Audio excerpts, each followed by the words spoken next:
This is the Extra Point Podcast from Arizona's family. Well, we're not even to Thanksgiving, and we're already talking about next spring with the Arizona Cardinals 3-6. No hope for the future.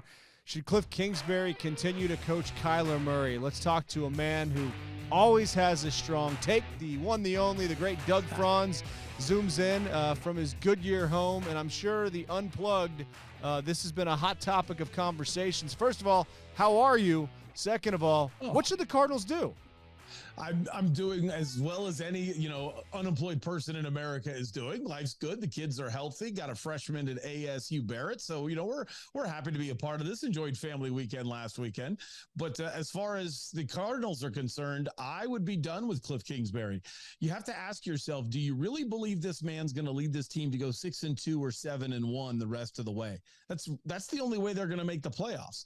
And if they're not going to make the playoffs, then why are we wasting time with him? I say, give Vance Joseph a chance. I don't really think it'll get that much better, but if it does, great. And then you got a chance at the playoffs. If they fall on their face, they get a better draft pick and an outstanding draft. Either way, you win by firing Kliff Kingsbury. All right, so I that is a very well taken point, and many people around the valley feel that way. But if you're Michael Bidwell and it's your money, are you writing that check? I look at it like this. Number one, it was his fault that they have a contract extension, and I'm talking about him, Keim, and Kyler. However, only Kyler, you have salary cap ramifications. So this affects winning. So I don't know how strong Michael Bidwell's desire is to win. That's up to him, whether or not he wants to win.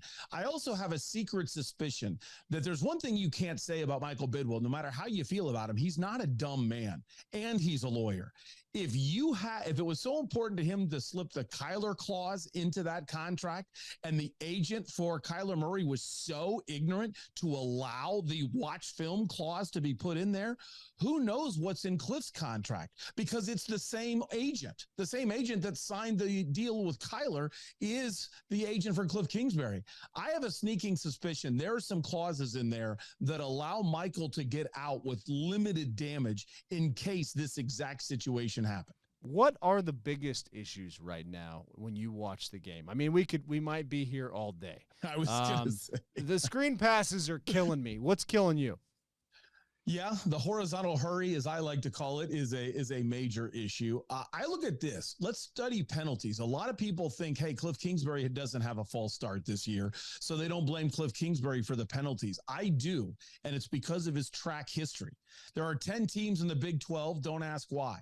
He was 6 years a head coach in the Big 12. 3 of those 6 years, 50% of the time, he was in 10th place, dead last in penalty yardage against. So that's bad. Then he had 1 year when he was 9th place and 2 years when he was 7th place. So he's never even been average when it comes to controlling his college kids and holding them accountable. Well, now he goes to the pros. He's been here 4 years. Year one, they were 28th in penalties in the NFL. Keep in mind, there are 32 teams. Year two, he was 32.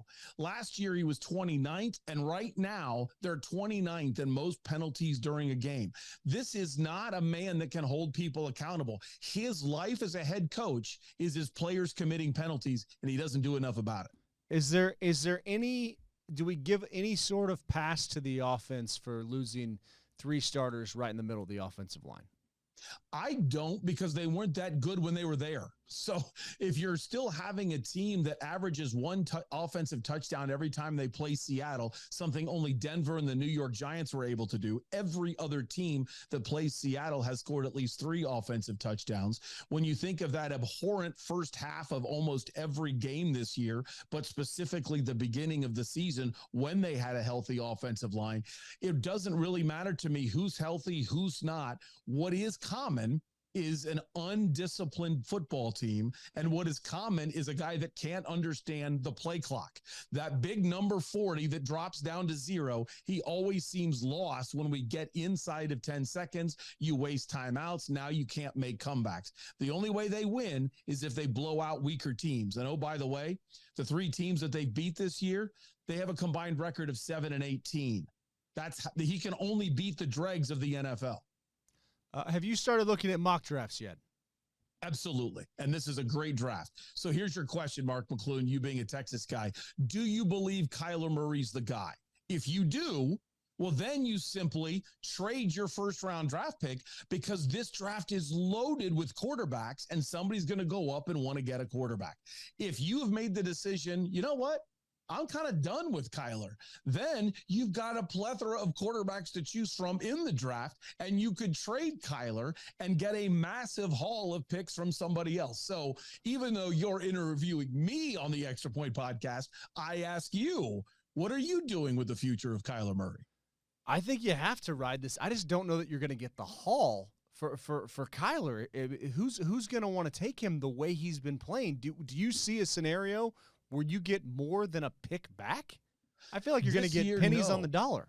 This year, no. My big beef was not trading him in February. I thought when you have people on this earth, not business-wise, but just football-wise, with lacking the intelligence like Daniel Snyder does and the price they paid for Carson Wentz, and then you look at the price the Colts paid for a benched Matt Ryan, the time to trade him was the second the agent issued the Murray manifesto, and they wanted Kyler at the combine to receive his new contract extension. That would have been a perfect time to trade, but that would have taken a gutsy owner and a gutsy general manager and a head coach that felt comfortable being able to coach a standard drop back quarterback. We don't have any of those three right now. Well, and you go back to Josh Rosen and you just wonder how many chances Steve Keim would have with a new quarterback to bring in, to say, you know what, we're going to crumple this one up and start over. It certainly seemed in the offseason, especially after watching the playoff loss to the LA Rams, where you said, okay, that kind of showed me what we're looking at here, and it's carried over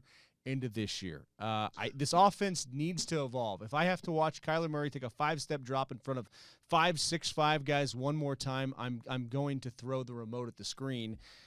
I like the bootleg on Sunday. I think there is a scenario here where somebody's going to say, I want him coming around the corner. Same thing with Justin Fields. Put pressure on a defense. Is he going to run? Is he going to throw? Why in the world is that not happening? Although Lamar Jackson is obviously bigger and stronger and can take a little bit more of a pounding, there's some general guidelines to what the Ravens are doing that you could be recreating with Kyler Murray.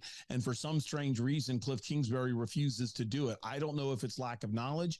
I don't know if it's ego tied to the air raid, even though he swears he's not an air raid coach. And if you want to offend him, call him an air raid coach. But what do? They run 10 personnel more than any other team this side of Mike Leach.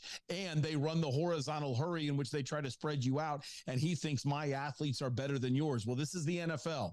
You don't have better athletes unless you're the Chiefs. Is there a scenario where Kyler could just run 8 yards and get out of bounds and just move the team right? I don't even know why they don't do it in the red zone. I think James Conner coming back I don't think he looked at full strength on Sunday. That will help. But I think if there's any way for them to win the next 2 games, you're going to have to see Kyler take off a lot more, which makes me think he might get hurt. Tell you the truth. Well, especially when you have a man like Aaron Donald looking at him in the next game, and then you look at the 49ers defense, and I have the sneaking suspicion that there's a ton more 49er fans in Mexico City than there are Cardinals. So even though it's a Cardinals home game, I look at it as you have back-to-back road games, and the one in Mexico City, you'll have massive crowd noise for a team that false starts at home. I think this is going to get ugly. If you look at record-wise, the rest of the way, the Cardinals actually have weak opponents. The record of every opponent combined is only 32-35. That would make you think it's a little bit of a break, but here's what's funny about it. The Chargers are, in a sense, the best team still remaining on your schedule. So right now, your next 3 games are at Rams, who desperately need to get right. You're home, quote unquote, in Mexico City against the 49ers, who I think will thump them. And then you have the best team remaining on your schedule in the Chargers. I think it's just going to get worse. I think you're looking at 3-9. Wow. I mean, at that point, if that happens, I mean, if the Chargers come to town and you have a half-empty stadium followed by the Patriots on Monday Night Football, I don't think Kliff can survive that. There's no way if nobody shows up. I think it would be done before the Patriots. You know why? The bye weekend is the weekend after the Chargers game. So that's probably when that would happen. Vance Joseph would slide over, and I mean, Kliff goes, Kyler, how do you get out of that contract? I mean, it seems, who would take him at this point? I guess somebody would, right? Somebody would. I would look at it like this. If you've decided you don't want to take the hit, Michael Bidwill needs to do something he's totally not comfortable doing. And he needs to prove to this community that he really wants to win. Sean Payton is the answer. Sean Payton is totally the answer in becoming the head coach. And look what he did with Drew Brees. Now, what can you do with Kyler Murray? Granted, Drew Brees, unbelievably prepared quarterback, unbelievably cerebral quarterback, two things that Kyler Murray has never been accused of being. But he won't have any excuses. He's not walking over to the sideline to tell Sean Payton to calm the F down. Okay. You don't talk to Sean Payton like that. Sean Payton is going to be the one in charge. The catch is, I don't think Michael Bidwill is comfortable enough giving up that much power and saying, here, Sean Payton, you build me a winner and I'm going to let you go and I'm not going to be in the way. I don't think Michael Bidwill can do that, but if he wants to win, he has to. All right. So we've accomplished a lot here with the Cardinals conversation. Before we let you go, Cam Johnson out with the meniscus tear. How does this impact your Phoenix Suns? Here's the crazy opinion of the day. It doesn't. Unless your first name rhymes with heaven, I don't care about having any injuries in November. This team is going to be fine. They're not going to be the number one seed because they've lost Cam Johnson. He is really important, but I believe a young knee like that, I don't care whether it's 1 to 2 weeks or it's 2 to 4 months. He's going to be ready to go by April. He'll have enough games on that knee to be ready to go for the postseason. If they're going to have the same chance to win the World Championship that they did last year. Now, I would have never in the world predicted a beatdown at the hands of Dallas in Game 6 and 7. And honestly, I don't think the Suns brass have ever totally answered to the season ticket holders and to the fans of what really happened in Game 6 and 7, because you can't forget that was historic. It's never happened in the history of the game where you've lost back-to-back Game 6s and 7s by a combined 60 points. And you can't just say, well, they beat us. Well, they made shots. We didn't. No, there has to be something internal for a team that fought that hard for home court advantage all year long. But I'm not worried about the loss of Cam Johnson because I totally believe he's going to be back. What I would do that's crazy, Mark, I would call Jay Crowder and say, hey, what are you doing? You're not doing anything. Obviously, nobody wants you bad enough to give us a trade offer. So you're in the last year of your contract. Nobody really believes in you. You need to prove it, and you've got your starting job back. So come on back. The reason why I say that, I don't want to lose Torrey Craig off the bench. He's a fine starter, but I think that bench needs the meat of Torrey Craig. So I'd rather have Jay Crowder starting. Well, so you have your bat signal out there in Goodyear? You have it off the mountain? I do. 99 up on the screen? I'll tell you, there's never been an athlete that's ever made it past the wigwam when they try to travel west, unless you play for the Reds or the Guardians. That's the only people that are professional athletes that come to Goodyear. All right, so what else is going on in Doug Franz's world? What's coming up on the Unplugged podcast, and where can we see you about town? Oh, well, that's cool of you. Well, the Doug Franz Unplugged podcast is the only one in the country that is totally devoted to the coverage of the 4 major sports of one city, and we cover ASU, U of A, GCU as well. But here's what's different. It drops on your phone every single weekday morning, and I try to get it out before you even leave for work. So in the first 4 minutes that you listen to Unplugged, you'll get everything you need to know from the night before. And then if you care about long-form talk shows after that, then you get kind of more of my long form stuff. On Tuesday mornings, Doug Franz Unplugged, we're going to be joined by a man by the name of Mark McClune, because I'm just going to take everything you said and I'm going to turn it around and I'm going to use it myself. But as far as the future is concerned, I do have a couple things up my sleeve that I'm hoping breaks this week. I was told by one person out of Las Vegas, call me after the World Series. So we're talking tomorrow, and hopefully that goes well. And I saw Ryan McDonough on there, the former Suns general manager. Where can we find that episode and give us kind of a tease of what he had to say?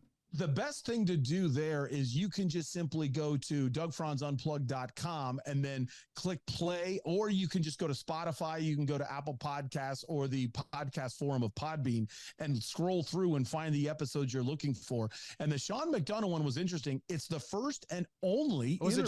it Sean or Ryan? It was Ryan McDonough. Okay. Ryan McDonough. Yeah. You should get Sean on too. Sorry. You know what? It was funny you said that, because I've been thinking, I got to text Sean and get him on the show.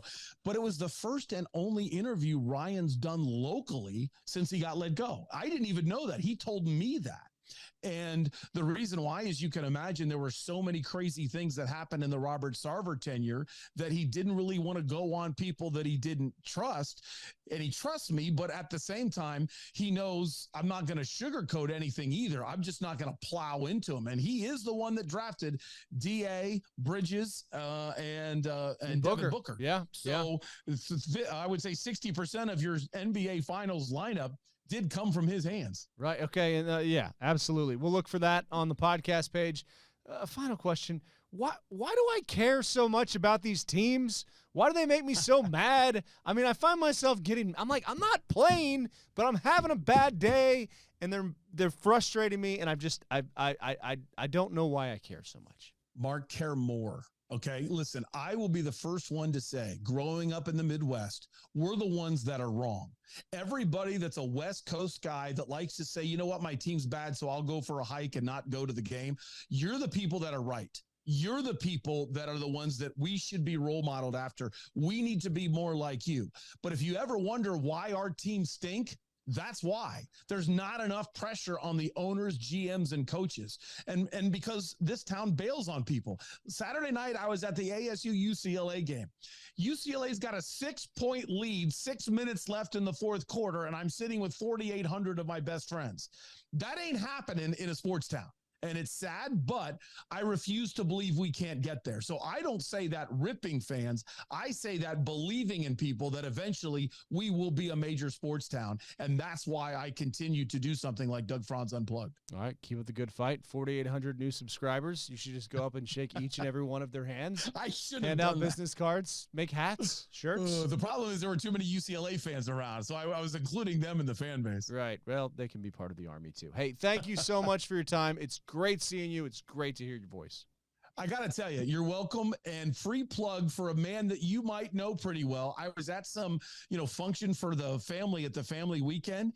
And all of a sudden, the dorm next to me, I had no idea. Scene's daughter lives in that dorm. And he says, Doug, hello. And oh my gosh, we got along so well. I've only ever played golf one hole a year with him and watched you hit the ball into balconies. And it was so great to see him. So next time you're bopping around work, tell Scene that Doug said hi. You did hit the camera that one time. That was awesome. That was like 5 years ago. Yours is more recent. But yours was awesome. Over the green, over the hill behind the green, over the restaurant, and up to I the thought we were home. Yeah. Yeah. I was a little juiced up on that one. All right. You crushed it. Jordan Alvarez on the Thank team. Yes. That was a good day. Go Astros. All right. Well, thank you, sir. And Absolutely. Be well. Absolutely. See you, Mark. The Extra Point Podcast is a production of 3TV, CBS5, and azfamily.com in Phoenix, Arizona.